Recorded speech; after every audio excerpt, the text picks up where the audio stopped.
You see, resolve is deciding who you are going to be before the pressure of the moment decides for you.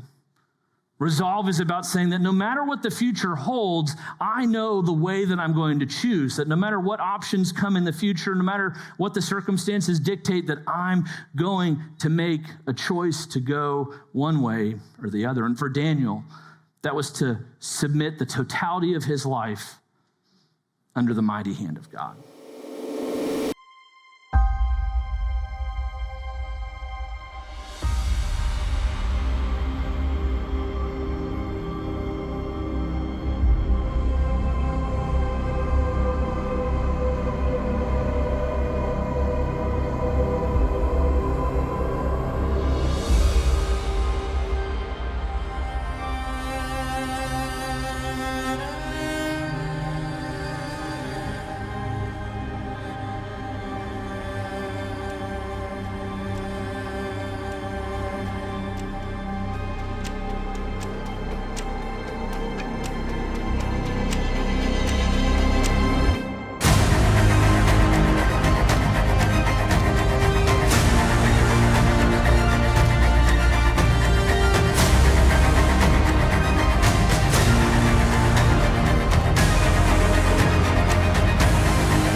Well, I am so excited about this series, and I can't wait to jump into the choices legends are made of. But since we're talking about legends this morning, I wanted to take a moment and celebrate a legend that is in our midst. Her name is Annie Tucker, and today is her 10-year work anniversary here at Anthem.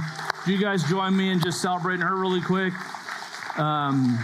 Annie was the first hire that I made when I got hired here at Anthem and has just been an amazing friend to me and just an amazing part of what God is doing through our church. She makes a huge difference here. She's an incredible leader and loves and serves people so incredibly well here at Anthem. So just want to celebrate her this morning.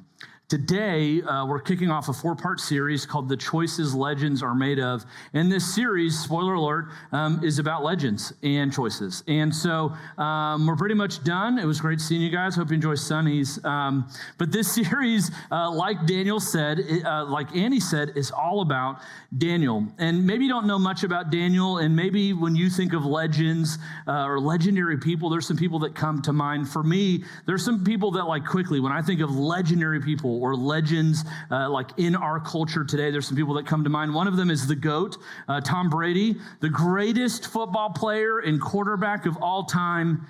He also has the greatest butt chin of all time. Yes, he's a legendary person. Gotta love Tom Brady. This picture doesn't show, but he's a beautiful man. Beautiful man, beautiful man. There we go. There's also another GOAT, but he played a different sport with a different ball. Michael Jordan. Maybe you feel like Michael Jordan, was the GOAT. He's definitely a legend. Man, what an unbelievable basketball player. Set incredible records. Just an incredible basketball player. And you're the GOAT when everybody compares the latest, greatest basketball player to them. They're like, I don't know, is LeBron the GOAT or is it Michael Jordan? It's Michael Jordan. It's still Michael Jordan. It'll always be Michael Jordan, so there you go. Another GOAT, Harriet Tubman, didn't play basketball or football, but a legend for sure, did some legendary things. She single-handedly saved, some experts say 70, some say 60, but 60 to 70 slaves on her own through the Underground Railroad, and then led a movement that ended up freeing about 700 slaves. Absolutely unbelievable human being, and definitely a legend for sure. Maybe, you like science more than you like sports and freedom. Here's another legend for you. Here's Neil Armstrong, right? Neil Armstrong was an astronaut. He was the first man to land on the moon. Some of you would say allegedly. I think he did. So he landed on the moon, and that's Neil Armstrong. He's definitely a legend. And then one that I know is going to make our crowd go nuts. Here's another legend for you. Mr. Timothy Tebow. Yes, yes, yes. Ladies, please, please, please. But yeah, he's married now, guys. Come on. That's Tim Tebow, right? You guys know him. He is a legend for sure. And he's a legend for a lot of reasons, right? For his leadership here at Florida, for his sports ball abilities, right? And now what he's doing in the world. And some of you don't even know this. Like Tim Tebow is like one of the leading faces and leading leaders in human trafficking in and around our world. It's amazing what he's doing, definitely a legendary guy. And when we think about these legends, when we think about these amazing people, there's like this thing that comes to mind, right? It's like, man, those folks, they were just built different. There's something about the fibers of their being. There's something about the way that God made them or the way that they were hardwired. They were just destined for greatness. And if you know the story of any of these people, and especially, I think the most famous of the stories is Michael Jordan not making it onto his high school basketball team and how hard he worked over and over and over again to become the legend that he became. This was true for every single one of the legends that I just got done covering. There's sometimes when you see these people, you go, man, they're just built different. And there's a future legend that is also built different. His name is Joshua Daniel Birkmire. Built different. So this is my son, so I'm a little biased, okay, but super cute. And he's a hoss. We had his 4-month checkup on Friday. He is 90th percentile in height, in weight, and 100th percentile in head circumference, just like his dad. So that's great. I'm like, you're going to be an ugly boy someday, but right now you're cute. So it's great. But no, he's amazing, right? And when I think about this series, when I think about the choices that legends are made of and the choices that these legends that we covered, and my hope, the types of choices that my son, who I hope will be legendary in his own way someday, maybe as a linebacker at the University of Florida, we'll see, fingers crossed, There's these choices that we make. And as I was writing this series and I was working through the story in the life of Daniel, I'm like, man, wouldn't it be amazing if my son one day would begin to make the types of choices that we see Daniel make? In fact, some of you know this. My middle name is Daniel. Joshua's middle name is Daniel because Daniel was a legendary person, someone who lived all the way back in like 605 BC, so like a really, really long time ago. And yet we're still naming kids after this guy today. He was a legend.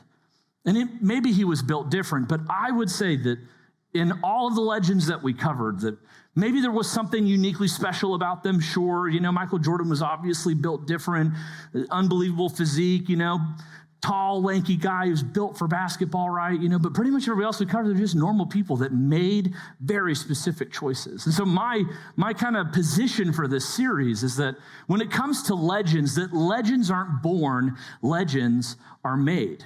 That there's something inside of those legendary people. There's something about them. There's something in them. There's something about the way that they lived their life that made them a legend worth remembering and celebrating.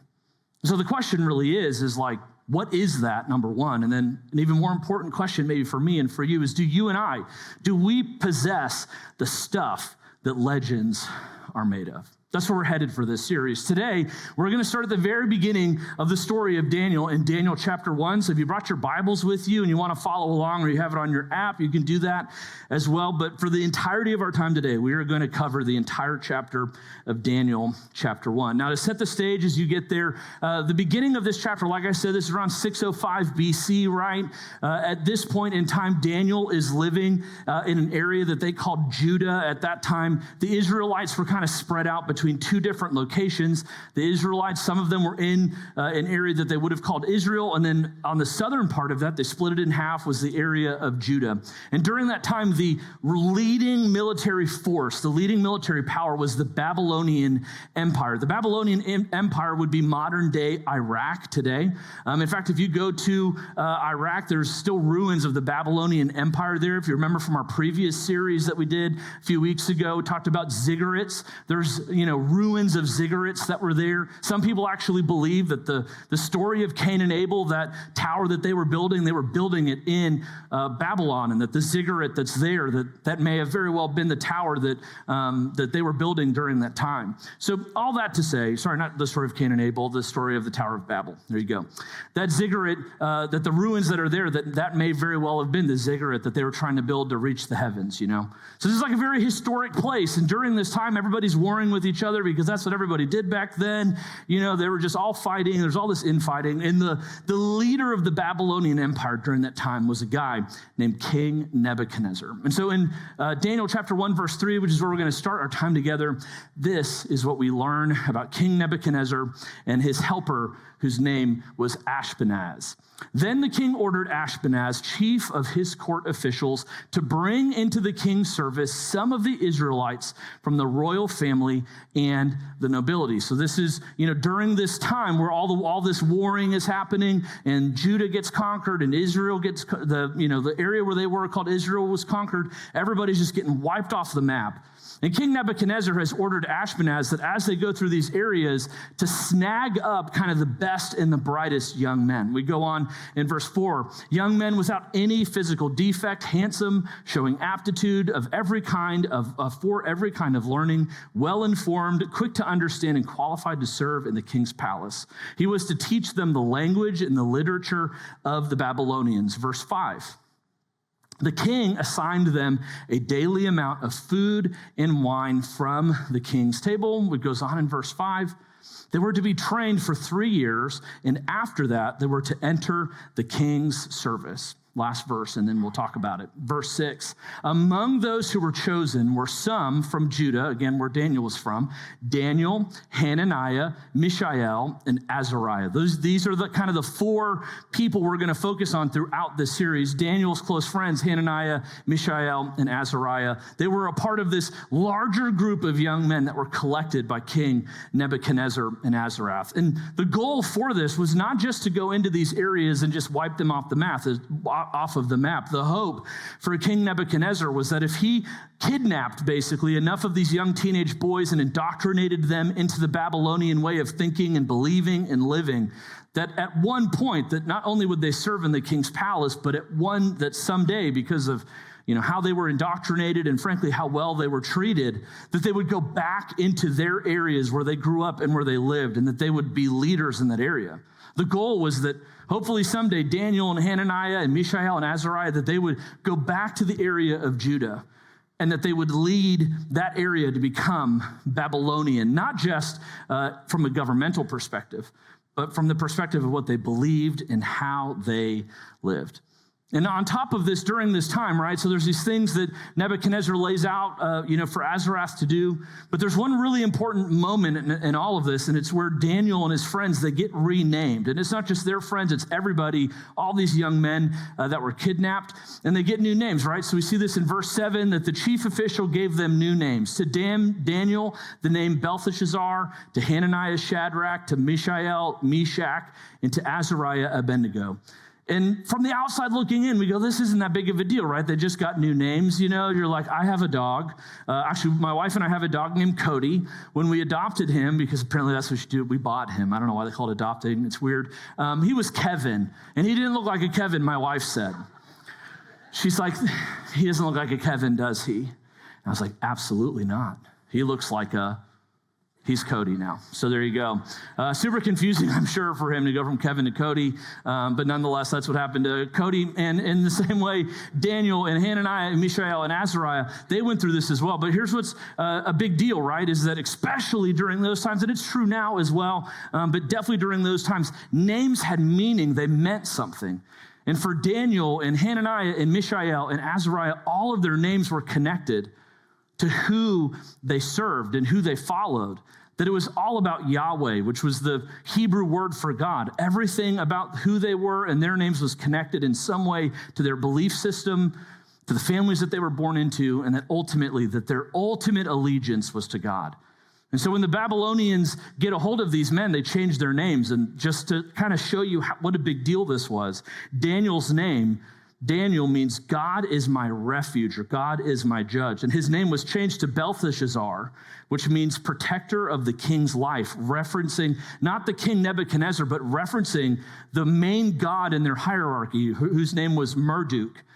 And so they changed his name from God, Yahweh is my refuge, to servant, protector of Marduk. Hananiah, his name was Yahweh is gracious, Yahweh is good, he is loving, he is kind. Shadrach got moved and changed to command of or under the moon god Aku. So again, changing who they are, changing their identity, changing their allegiance. Mishael went from what is God, or how great is God, to Meshach, which is Aku is great.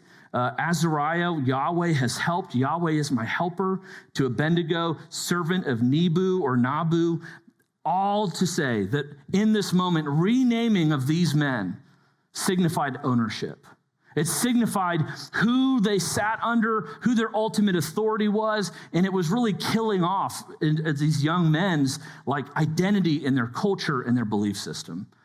And so you can understand for a bunch of 13 and 14, maybe 15 on the high side, they believe men, some as young as 11, they're going through this thing, right? And they're taken into this big castle and they're wined and dined, and they're shown all these amazing things. It reminds me of back in the day when I got to go on football recruiting visits, and they're showing you the weight room and the locker room and all of this stuff. And you know what they always do? They always end with the mess hall.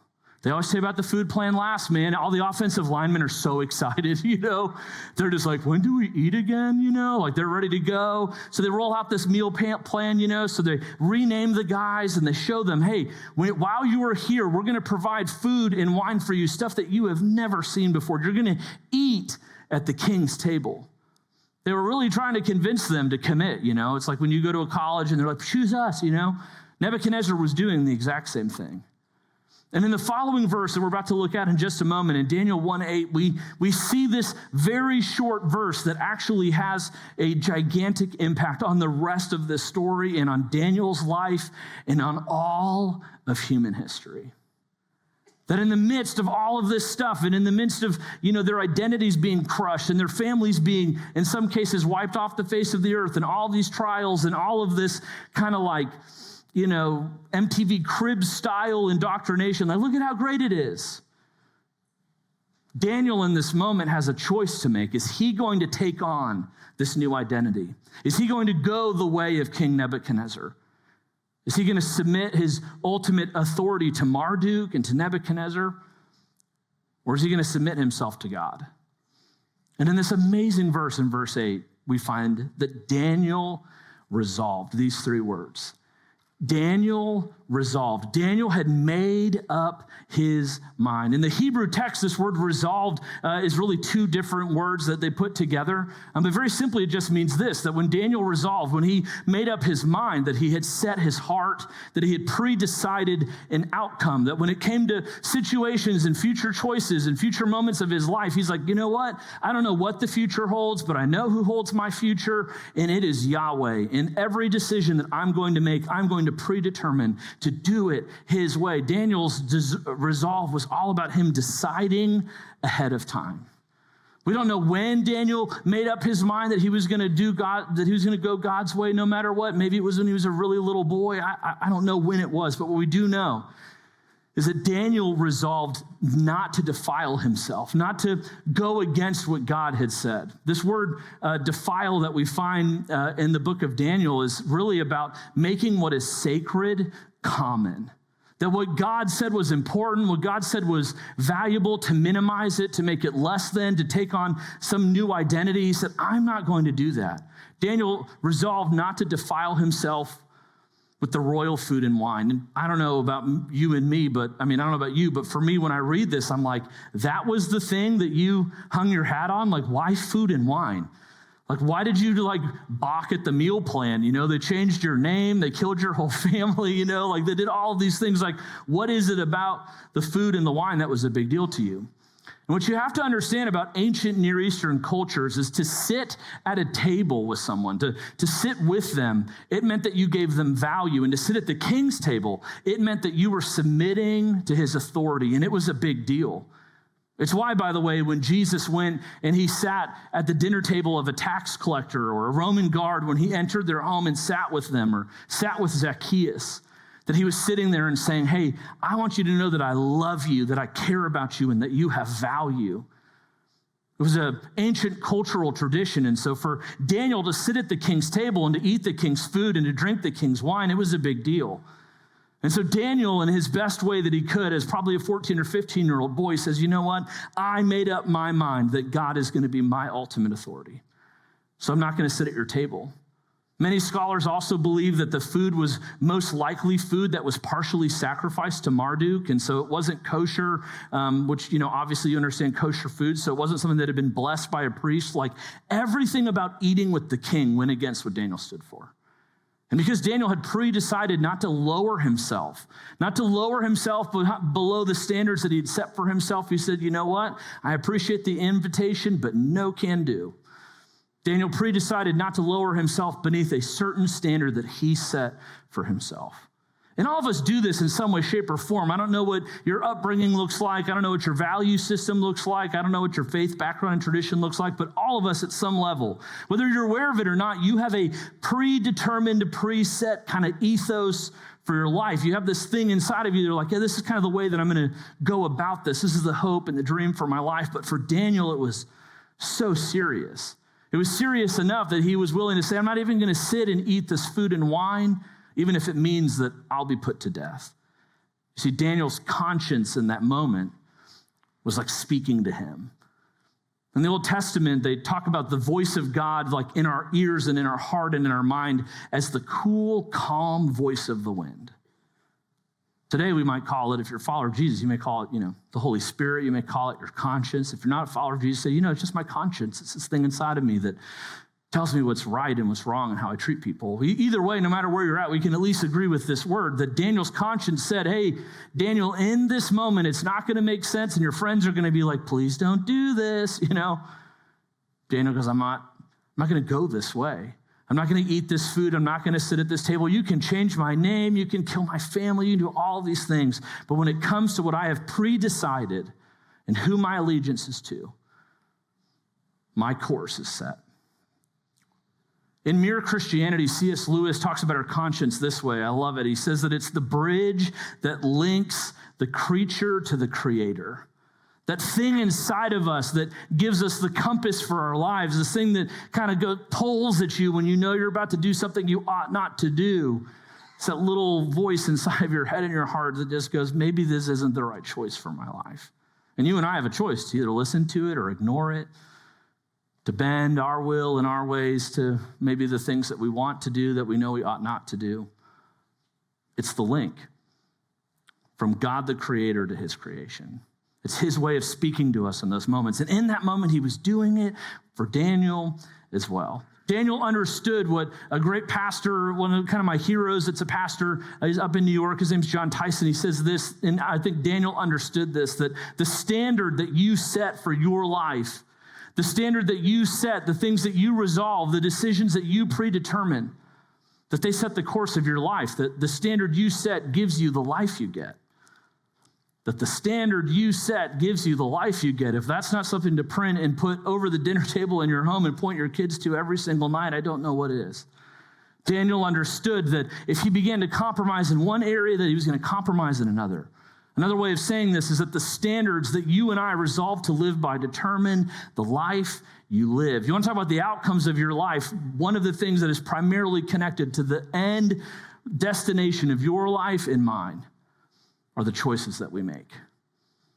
And if this is true, and Daniel definitely believed that it was, and I sure believe that it is, and maybe many of you believe as well, then you and I understand that it's incredibly important that we have to resolve in the small moments, that the resolve that we have in those small moments, that it shapes who we become and the way that people experience us. Daniel understood this. He understood that in this key moment of his life, that his resolve, the decision that he had made long ago, to just, if God said it, then it's good, and I'm going to do it.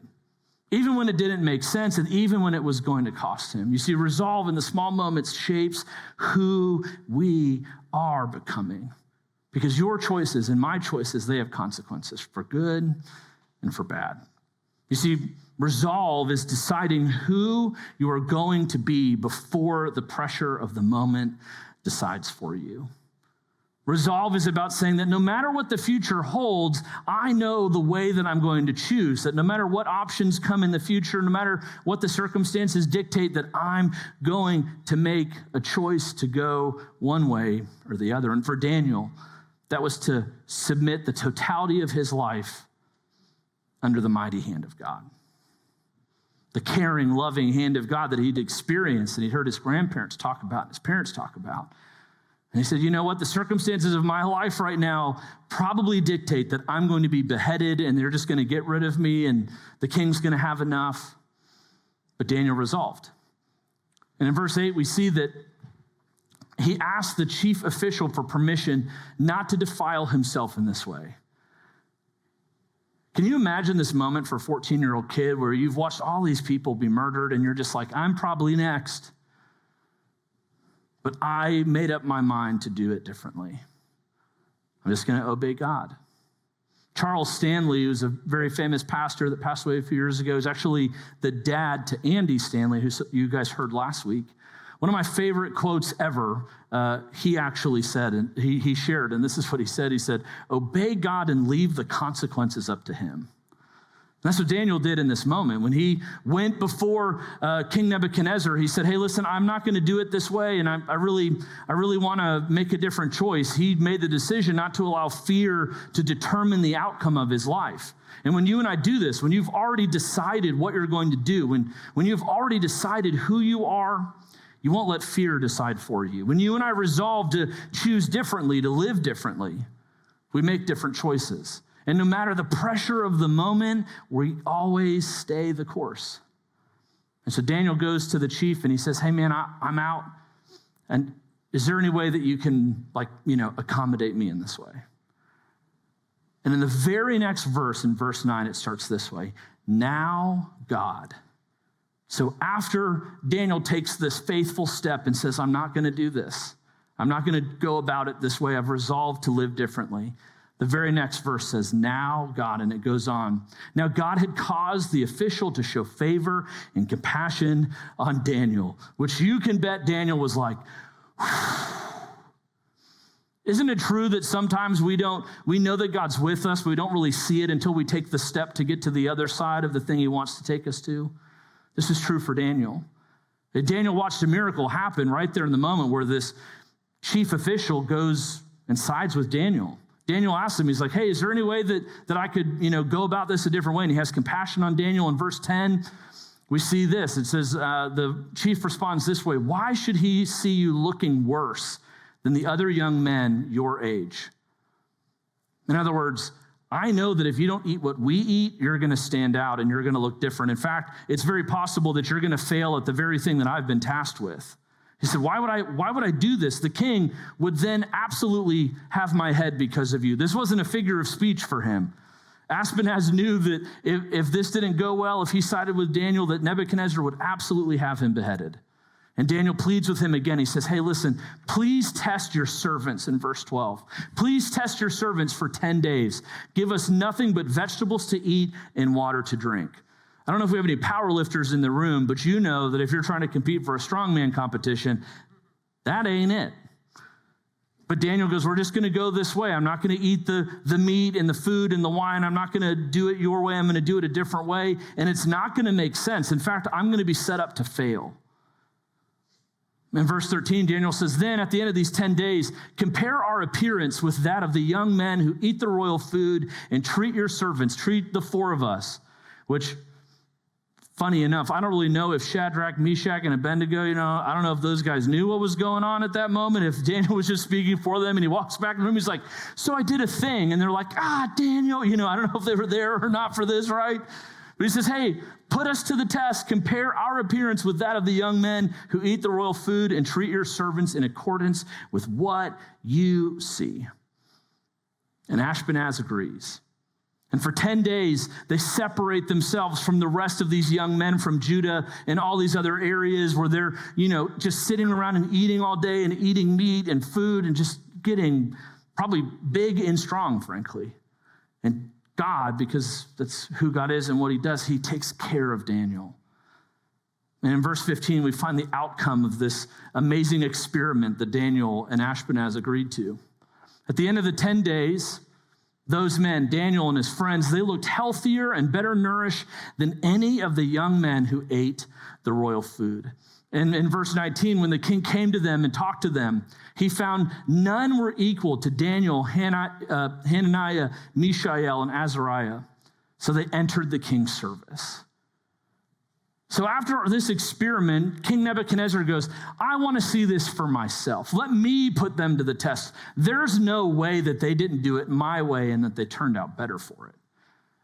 And sure enough, as the king sits across from these young men, he finds that not only are they healthier and stronger than all of the other men in the data group, he also finds out that not only are these young men strong and fast and capable, but they're smart too. In verse 20, we find that the king realizes that in every matter of wisdom and understanding about which the king questioned them, he found them 10 times better than all the magicians and all the enchanters in his whole kingdom.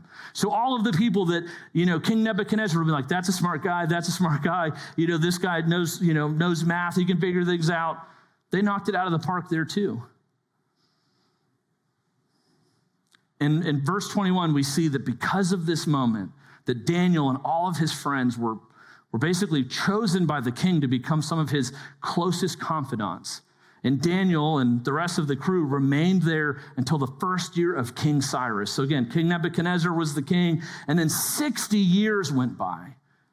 And we're going to cover that over the next few weeks, but 60 years went by where Daniel, because of this one moment, because of this one decision, because Daniel resolved ahead of time, he predetermined.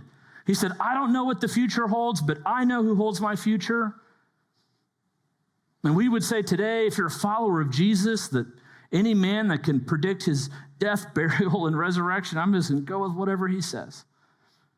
Daniel would say, I know that my God will care for me. So I've made up my mind. I've resolved. I'm going to go that way. I'm going to live that way and just do what he says. And because of that, he was protected from all types of harm and disaster as a young man. And then later in life, if you know the story of Daniel, there was all type of hardship that he experienced. But again, because Daniel, when he was a young man, resolved to do things God's way, God took care of him each and every time. It's the choices that legends are made of. And I would say, and I think you'd agree, that when it comes to legends and legendary people, that they have this level of resolve, this level of predetermination inside of them to be different, to do things different. When Michael Jordan didn't make his high school basketball team, he didn't take his ball and go home and be like, well, I guess I play soccer now. Every single night, he would go and shoot thousands of three-pointers and thousands of free throws, and he became a legend. And for Daniel, he made the decision a long time ago that he was going to resolve to do things God's way, and it set him up for the rest of his life. And he understood, just like Junior Asparagus understood, that God's way is the best way. In 1997, VeggieTales came out with an episode, and at the very end, Junior Asparagus, the legend that he was, sings a song that talks about how God's way is the best way. And sweet little Ann Birkmire, my mom, heard that, and she made it her quote. So in the same way that Michael Scott, said, you miss 1,000 shot, whatever it is, the Wayne Gretzky quote, Ann did that with this. And growing up, my mom would say over and over and over and over and over again, that God's way is the best way. And I remember being a little kid and hearing my mom sing the God's way is the best way song from VeggieTales. And it became like ingrained in me. But at some point you outgrow VeggieTales, And I would say about middle school, I was introduced to a personal hero of mine and a true legend as well. His name is Eric Liddell. Some of you may know, I don't know if you're aware, but they didn't take great pictures in 1923. Please don't send me an email about the quality of this picture. This is the best we got. But this is Eric Liddell, and he was a famous Olympian. He ran in the 1923 or 1924 Olympics. You see, Eric here, some of you have actually seen the movie Chariots of Fire. Anybody ever seen that movie before? It's a great older movie. It's slow. So if you're used to the Netflix thing, you'll hate this movie, but it's a great movie. You should watch it. It won an Oscar. The story of this man is that he was born in China to missionary parents. He was a follower of Jesus. He was very, very, very focused and passionate about following God. And as a young man, he resolved that when it came to Sundays, that he's like, listen, maybe this isn't a you thing, but it's a me thing. When it comes to Sundays, I'm going to protect Sunday. I'm not going to work on Sundays. I'm not going to compete on Sundays. I'm just going to keep Sunday for God. And unfortunately, while Eric Liddell was one of the greatest Scottish sprinters during that time, in 1924, at the 1924 Olympics, the qualifying heat for the 100-meter race, which he was basically all the newspapers were saying he's going to win, he's going to break the world record, he's going to become a legend. That qualifying heat happened on a Sunday. And he said, listen, I resolved a long time ago, I decided a long time ago, God, and I have this deal that I'm just going to, and maybe this isn't a you thing, but it's a me thing. I'm going to keep Sunday just reserved for him. And as I'm sure you could understand, this decision that he made people really mad. So mad, in fact, that, the leader of Scotland at the time reaches out to him and starts basically taking priests to him, and he's like, hey, talk him into running on Sunday. Tell him it's going to be okay. Tell him that God's still going to love him, They were offering him money. He was getting hate mail, he's in this little apartment and he's getting stacks of letters from people from his country that are like, you're an embarrassment and a disgrace to our country. And he has this moment where he has to decide if he's going to run on Sunday or not. And he says, you know what? I'm not going to run the 100-meter on Sunday. I'm going to run the 400-meter on Saturday, which was not his race. He was actually projected to come in last place in his qualifying heat. And if you know the story of Eric Liddell, you know that he ran the 400-meter on a Saturday. He won the whole thing. He came in first place, and he set the world record that was held for many, many years in the future. You see, he learned in that moment what I think you and I know at some level, which is that God honors resolve. That there's something about it. And it wasn't about running on Sunday. It was just that Eric had pre-decided that he was going to do things God's way. My favorite part of this story is that right before Eric goes out to run, the coach that was coaching him as a sprinter slid him this little tiny piece of paper. And scribbled on the piece of paper was 1 Samuel 2:20, or 2:20, I believe, which God's speaking in this moment, and he says, those who honor me, I will honor. God honors resolve. God honored Daniel's resolve. You see, Daniel's greatness, the legend that he was, it didn't come from one legendary decision. Daniel's greatness, in fact, came from a lifetime of small, consistent choices in the same direction. See, that's what makes legends legends. What really makes legends legends is that they've predetermined, that they've already made up their mind about the biggest choices and decisions of their life, so that when the pressure is on and, the president of your country is sending priests to your door and they're like, hey, you're an idiot, you've already made up your mind. Or when your literal head's on the line, or when your friends' lives are on the line and you have a decision that you have to make, that you've already resolved ahead of time. You've already said, I already know the compass and the direction, the trajectory of my life. It makes making decisions in the heat of the moment when anxiety and pressure and fear are all around us. It makes it so much easier. You see, resolve in the small moments shapes who we become in the big ones. Resolve in the small moments of your daily life set you up to make the right choice and the right decision when life gets tough and when your marriage gets hard and when your kids are frustrating or when finances are tough. I don't know what your story is, but what I do know is that the decisions that you will make today and the decisions that you will make tomorrow have an impact on your life for the rest of your life, because the choices that legends make them legends, for good or for bad. So here's my question as we wrap up today. And I'd really love for you to think about this over the next couple of days. What have you resolved to do? When you think about your life and your decision-making, the things that you're really committed to, the things that you would say you're unwavering, you have unwavering resolve in this area of your life, what are they? And are they the right things to be passionately committed to? And if you're a follower of Jesus, does your resolve look like Daniel's resolve, that no matter what comes your way, that you've just decided that God's way is better again and again and again? Don't just take my word for it. Junior Asparagus agrees. Because here's just what's true for me and for you. The standards that you resolve to live by today determine the life you live.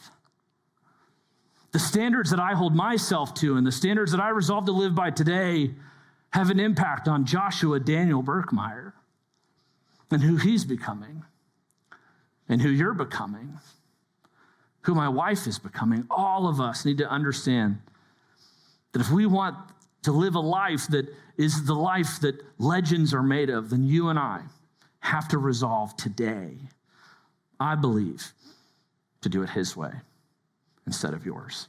And there's going to come a time where that is tested for you, and maybe you're in the midst of it right now. And here's a little spoiler alert. There's a moment in Daniel's life where he and his friends are thrown into an unimaginable situation, where they're literally thrown into a fiery furnace. They feel alone, and they know that they're on the verge of death. And in that furnace, in the pressure cooker that was the furnace that they were thrown into, God shows up. And that's his promise for you too. That as you choose and as you resolve, that he's with you. And that's my prayer for you today, is that you would feel his presence in your life as you resolve to do it his way, because his way is better again and again and again. Let me pray for you. Jesus, I'm so grateful for this story that we get to unpack today about Daniel and about his love for you and his commitment, his resolve to just do things your way. God, you have given us a blueprint for what it looks like to follow you, to chase after you, to be in relationship with you. And God, it takes resolve, and it takes strength, and it takes courage, and it takes time and energy. It takes so much from us. But God, you have promised that you will be our strength, that you will be our peace and our hope. So God, I ask that you would give courage and strength to every man and woman sitting in this room as they wrestle with the question this week, what have they resolved to do? And are they sticking to it? Are the small decisions that they make when nobody's looking, is it moving them in their intended and desired destination? Are they building for themselves the lives that they want, or are they drifting further and further away from that goal and from you? God, would you reveal that to us this week? Would you reveal it to me this week? And would you give us the courage and the strength to make a change if we need to? And remind our hearts that you're with us each step of the way. It's in your name we pray. Amen.